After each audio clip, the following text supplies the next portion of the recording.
Direction à présent de 150 km au nord de cette ville de Tokyo, où nous sommes en ligne avec François-Xavier Ménage, notre envoyé spécial, Sendai donc, qui se trouve à nouveau concerné et en alerte maximum avec cette nouvelle alerte au tsunami. François-Xavier, ce tremblement de terre a duré combien de temps et qu'avez-vous ressenti ?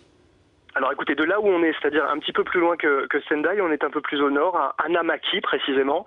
On a ressenti une secousse qui a duré l'équivalent de 40 secondes. On a vu plusieurs objets qui sont tombés de la pièce où nous étions, au 10e étage d'un immeuble.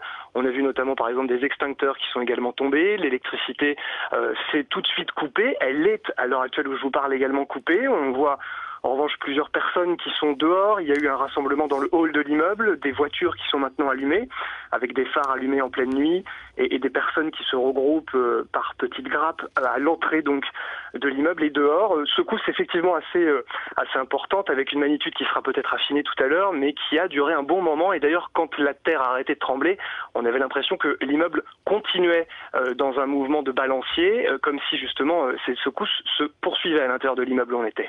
Alors comment réagit la population qui a été frappée dans son sommeil en fait ? Alors pour l'instant, on n'a pas encore beaucoup de réactions évidemment, mais je vous laisse imaginer comment les choses sont prises sur les côtes, c'est-à-dire pas loin de là où on est, puisqu'on sera demain matin 4 semaines pile après la catastrophe qui a eu lieu, le séisme et maintenant cette alerte tsunami. Il y a pile 4 semaines à quelques heures près. Et il y avait eu, évidemment, on le sait maintenant, quelque chose d'extrêmement choquant, de très dur pour les habitants qui vivent maintenant.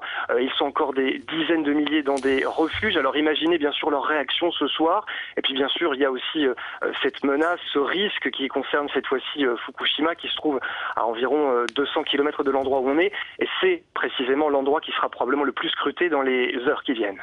Merci beaucoup François-Xavier Ménage. On vous retrouve dans quelques minutes dans le journal de 17h. Mais d'abord un coup d'œil sur la météo.